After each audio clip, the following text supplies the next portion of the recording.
Assalamualaikum warahmatullahi wabarakatuh. Waalaikumsalam warahmatullahi wabarakatuh. Alhamdulillah ya, kita mulai pelajaran pada pagi hari ini dengan membaca doa bersama.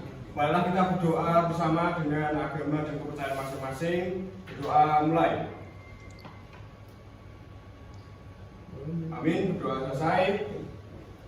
Pada kesempatan kali ini kita akan membahas tentang diagnosis dan perbaikan sistem ABS atau biasa kita sebut dengan anti-lock braking system.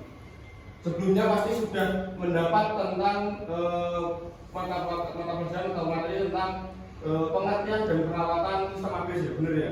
Ya. Oke.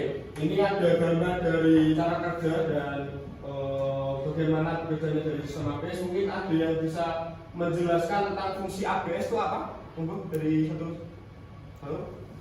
Mungkin Mas Fajar atau Mas Ibnu yang monggo. Ya, izin berpendapat Bapak. Ya. Nah, menurut saya fungsi dari ABS itu agar pengereman itu tidak selip Bapak. Jadi ketika roda itu ada yang lebih putarannya lebih banyak, itu pengeremannya juga lebih mengerem gitu.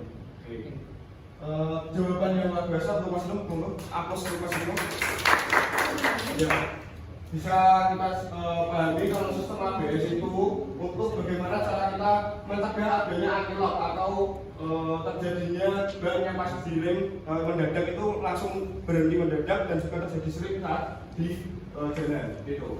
Tapi pada kali ini kita akan lebih fokus ke dalam diagnosis dan perbaikan tentang sistem ABS nya. Ya. Tujuan pembelajaran dan materi sebelumnya juga. Yang pertama itu tujuan kita belajar tentang ABS yang pertama itu peserta didik dapat menentukan gejala kerusakan dan mendiagnosis kerusakan pada anti-lock braking system atau biasa kita sebut dengan ABS secara teliti dan juga santun. Yang kedua, peserta didik dapat memeriksa kerusakan, terus memperbaikinya juga dan menguji hasil perbaikannya pada anti-lock braking system. Untuk tujuan kedua ini kita mungkin belum bisa melakukan ya, karena nanti pas di prakteknya saja kita lebih fokus ke diagnosisnya saja. Terus untuk materi yang kita pelajari pada hari ini yaitu yang pertama itu cara mendiagnosanya dan memeriksa kerusakan ABS, dan yang kedua itu cara memperbaiki dan menguji kerusakan pada ABS. Ya. Yang pertama itu yang biasa kita kenali untuk cara mendiagnosis dari kerusakan yang ada pada ABS itu pada kita bisa lihat pada malfungsi lampunya, malfungsinya itu pada yang biasa di dashboard mobil itu lampu indikator ABS akan menyala sebagai peringatan bahwa ada malfungsi di sistem ABS. Pada saat bersamaan malfungsi tersebut akan tersimpan pada ESU. Ini bisa kita lihat juga kodenya itu kode 622 semuanya jika ada kerusakan pada ABS. Ini ada DLC, ini ada alat untuk indikator kerusakan pada ABS. Ini untuk kelihatan itu ABS, EBB dan kontrol kecil. Ya. Terus yang masalah yang banyak kita alami tentang ABS itu, yang pertama itu lampu peringatan sebenarnya merah di dashboard tetap menyala, bahkan ketika rem parkir sudah dilepas. Masalahnya dapat berupa salah satu dari berikut ini. Yang pertama itu masalah hidrolik yang serius, masalah sistem penyaluran hidrolik kepada rem-rem yang di roda. Yang kedua itu minyak rem yang sudah rendah. Yang ketiga sapa rem macet atau rusak. Terus yang keempat itu jika ada lampu rem redup itu masalahnya dari RWL yang bukan.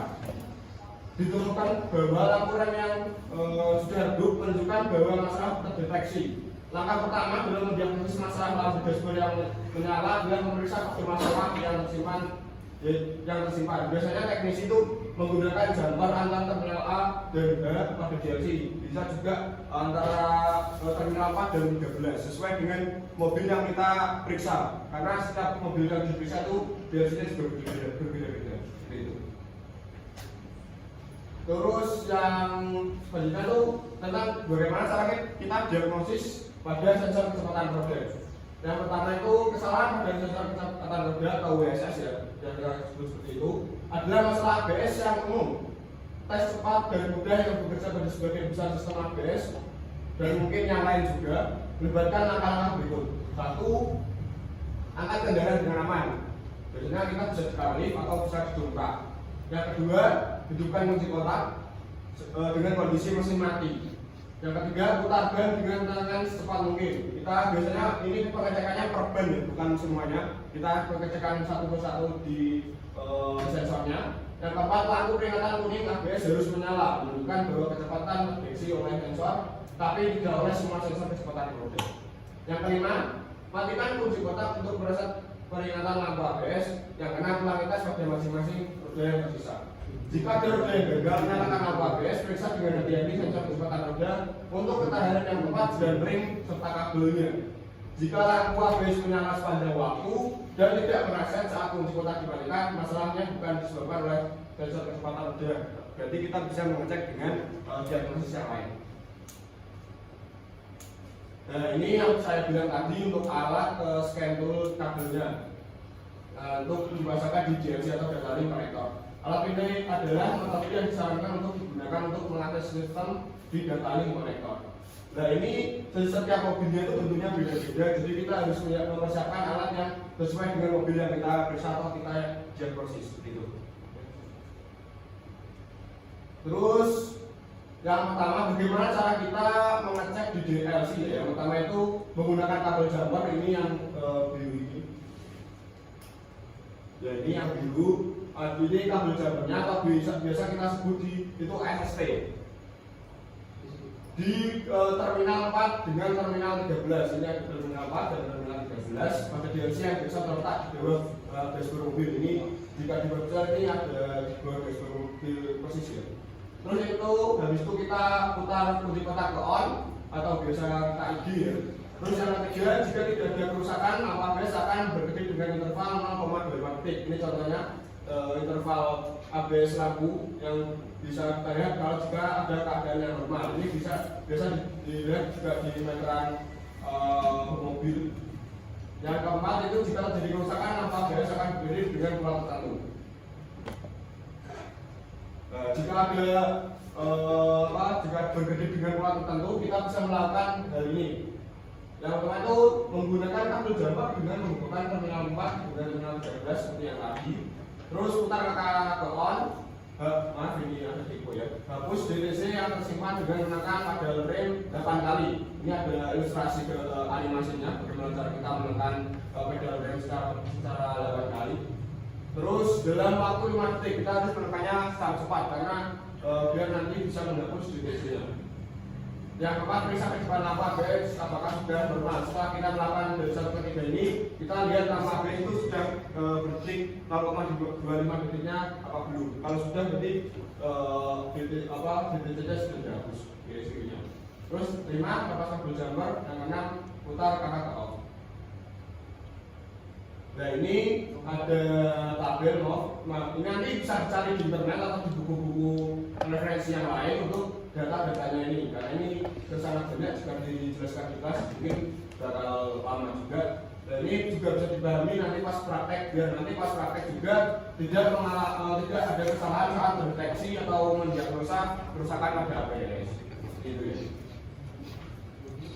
Nah, ini selain kita mengecek tentang ECU-nya, juga kita cek di ketahanan atau resistensi sensornya. Yang pertama,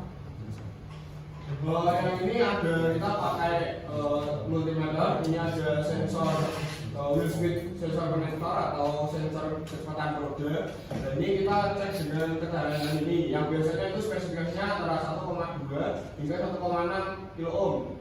Yang ini terminal ke terminal ya. Tapi jika dihubungkan dengan bodi itu ada 1 kilo ohm atau lebih juga bisa.